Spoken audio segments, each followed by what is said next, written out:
Hey, what's up friends, Gypsy and we are back here today for week 8 of the CPC, going up against Joost and his Angels of Beheeyeim. Definitely one of the better players in the league in my opinion. I think he's definitely up there with the best players in this league for sure. He's well and truly in the running for playoffs in, I think, my division, so yeah, he's definitely a playoff contender.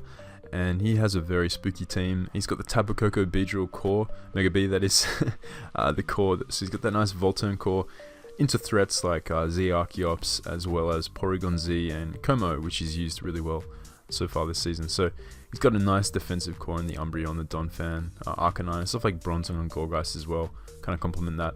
So yeah, it's definitely going to be an interesting game. I think he's got a ton of offense on his team. He's got pretty solid defensive responses to stuff like Charizard in the form of like Arcanine and Donphan, even Umbreon if he's like a Fizz-Def Umbreon. He's got Bronzong and Latios, Bronzong and Umbreon to switch into Lati too. So he's got solid defensive checks to my team, but it's not like a one-sided matchup in my opinion. I think it goes both ways. Like I've got some checks to his team, so I'm going to run over the team quickly that I have brought here. So we got a pretty standard Celesteela, nothing too crazy about this. We have a Spikes offensive Gren, a Scarfed Lati, just the standard Zard, nice offensive Crook, and I think it was a Figgy Berry or a Magoo. I think it's a Figgy Berry Mesprit on this one. And basically the concept here is it's a mixed defensive spread. Basically, it can heal up on any Z move from Koko, as well as chewing a U-turn from Adamant Beedrill. So yeah, that is the Mesprit set. It's got a nice Rocks in this set. Basically, Rocks U-turn is all it really needs to do this game. Getting momentum out into one of my offensive mons and getting up Rocks in this matchup is going to be important for the rest of my team to wear his team down and ensure certain Okos and Tuikos from my team. So going to jump into it. He's going to lead off with his Koko, as I do lead off with my Mesprit here. Now, of course, Taunt is a potential play from this Koko, but if I'm like a Scarf Trick variant, he may not want to risk that. He may just want to go hard into Umbreon or just Volt out here into Umbreon. Scarf Trick Mesprit would actually outspeed this Koko, and Scarf Mesprit is actually pretty solid in this matchup, being able to Oko stuff like Beedrill if he's not fast enough to creep like a speedy timid Uxie. Either way, me attacking here is definitely something I could do from his perspective. So going for Taunt doesn't really award him too much, especially when he does have Donphan to freely spin versus a lot of my team. So he's going to go for Volt here. We're going to chew that up and set up Rocks, as he does reveal to be Life Orb. So he's probably going to be a Z variant of Archeops, as that is his second Z move user. He's going to drop a fast Taunt, as I just go for U-turn here, getting momentum out into my Greninja. He reveals not to be lefties on this Umbreon, which is important. So he could either be some form of Z Crystal on this Umbreon, or he could be some sort of berry, so potentially Chople Berry on this Umbreon, or even like Rocky Helmet. But we didn't see Rocky Helmet chip from the U-turn off my Mesprit, so he's obviously not that. He's either going to be like some sort of like Lumberry or like some sort of Health Berry, or more than likely like a Z Stone to prevent it from being tricked. Or something like that. So I'm going to take this opportunity to set up a round of Spikes, as if you look at his team, that really does not appreciate Hazard Chips. So getting up a round of Spikes here on his Toxic is pretty nice. So I'm actually Lefties Gren, which is kind of weird, but Lefties gives me more longevity versus a Foul Play Umbreon, as well as a Donphan. I can actually take an EQ from an Adamant Donphan after Rocks, which is pretty nice. And I can just take care of that with Ice Beam or Ice Beam into Water Shuriken.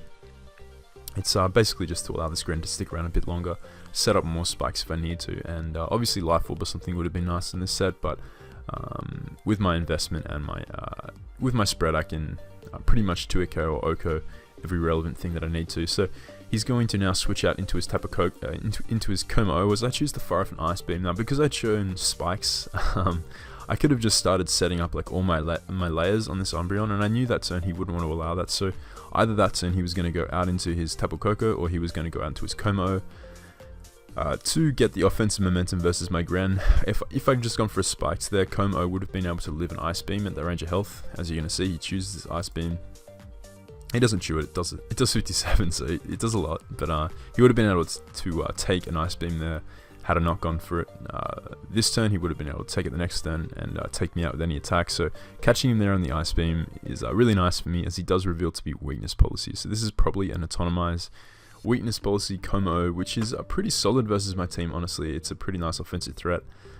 Ice Beam also covered him going into Koko. It did a solid like 40 to 48, almost half depending on his spread and nature. So that combined with Rocks and Spike's chip potentially put him in Water Shuriken range. So this turn I am just going to take him out with another Ice Beam, as you see my lefties is actually mitigating the toxic damage somewhat, which is pretty nice. So his Como is going to go down. That's one big threat to my team out of the way, and he's now going to bring in his Tapu Koko here. So like I mentioned, I do have the Health Berry on my Mesprit, so figuring here he'd likely go for the Dazzling Gleam, as that does catch potential Scarf Crook wanting to switch in on the T-Bolt.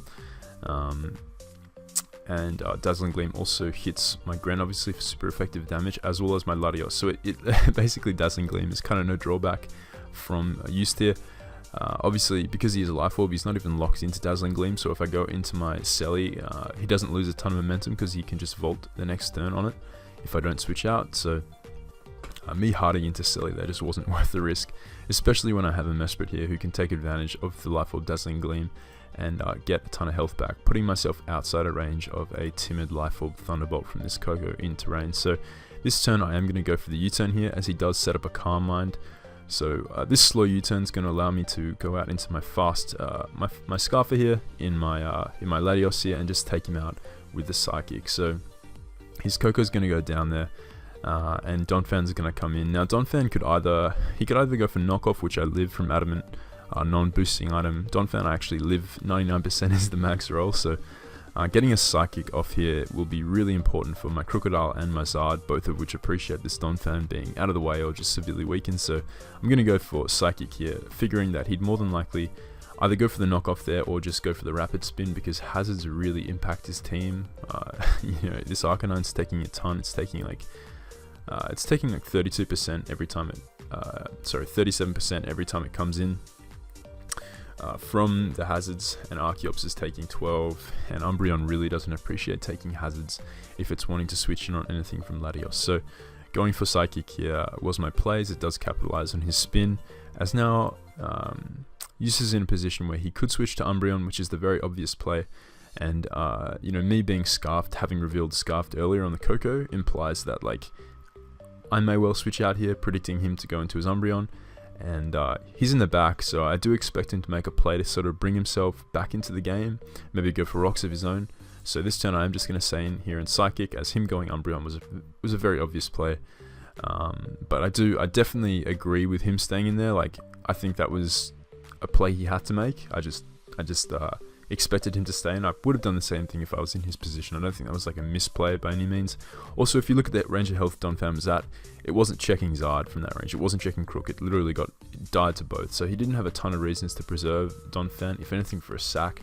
And on the off chance that I did switch there, he gained Rocks out of the equation, or he got a knockoff off. So I can definitely understand why he stayed in there. So he's going to go into his Umbreon this turn, as I am going to go into my Gren.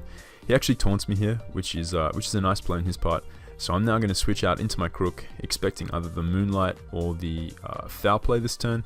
He shows Moonlight, and obviously I'm not wanting my Crook to get poisoned. I do want to bait him into going for another Poison or a Toxic there, as that would give me a Spike versus his Umbreon this turn, or going out into his Archeops. Because his Archeops is more than likely a Z-move user or holder, me going for knockoff there would have done significantly less than if he was like an itemed Archeops, and me going for knockoff with my Crook versus the Umbreon is a pretty solid play, so potentially remove the Berry or some sort from the Umbreon. So going back into Gren covered both him staying in with Umbreon and him going out to Archeops here. So I'm just going to fire for Water Shuriken. If I get 4 hits, I am able to take him out depending on his spread. Obviously 5 would just guarantee I take him out. So I'm going to go for Water Shuriken here. I get 27 on the first. I actually get a crit on the second, which does 39. But I am getting 4 rolls. So you saw the first one did about 27%. The second one did 23. So depending on like rolls and the fact that I did get 4 Water Shuriken hits, I could well have knocked him out anyway. I also could have potentially got 5 hits. Obviously we didn't know because it knocked him out in 4 hits, but that's That's unfortunate if he did stay in and go for the Z move or something, but if anything, he just took out my Gren and the rest of my team won. But as you see, we did get 4 hits there, so I think that Archeops was dropping anyway to my Gren. He also would have been in defeatist range when he did go for an attack there, so it would have been significantly weaker. So he's now going to go out into his Arcanine here. And my strongest attack to hit this with is actually Water Shuriken, and I don't want to go for it yet. I don't know if this is a Scarfed Arcanine, and having a Water Shuriken around late game will be pretty nice versus this if it is. So I'm going to switch out to my Latios here as he does go for the agility. So this is some sort of setup offensive Arcanine, which is good to know. It means my Charizard will more than likely be able to set up on it if it's offensive. As he is now going to switch out into Umbreon, not wanting to take a Draco here from my Latios, which would have potentially killed depending on rolls, but because he reveals to be a fatter Arcanine, he would have lived it, but he wouldn't have been able to kill my Latios in one turn, so I can understand why he switched out there. As he's now going to go out to his Umbreon, so this turn I am going to switch out into my Mesprit as he fires off the Foul Play here. Now I switch out from my Mesprit here, and I'm going to go out into the Crocodile this turn as he does Foul Play once more. And because I do have the Superpower, I will be able to take out this Umbreon with the Superpower.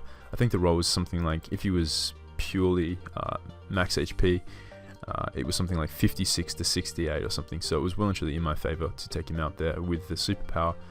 And he's going to bring in Arcanine this turn, get the Intimidate drop off on my Crook, as now I could have gone for the EQ there, but I didn't want to risk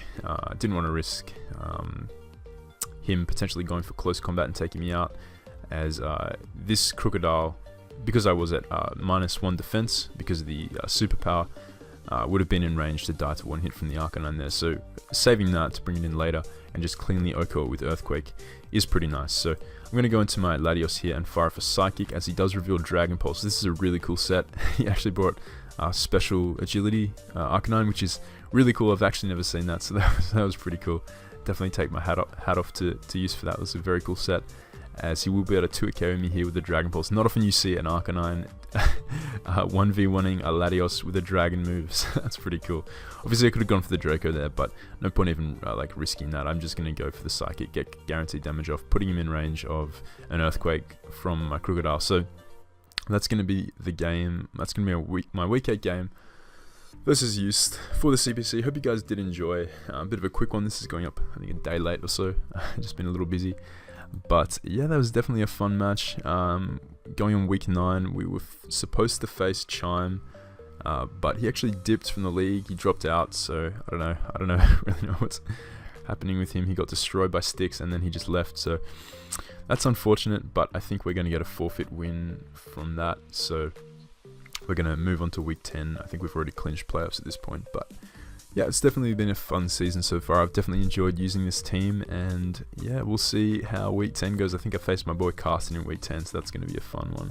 Potentially a meme match, we'll see. But yeah, definitely go and check out Joost. I'll leave his link in the description below. I definitely recommend you go and check him out. See his side of the match. And that's going to be it from me. Drop a like if you guys did enjoy, and I'll catch you guys next time.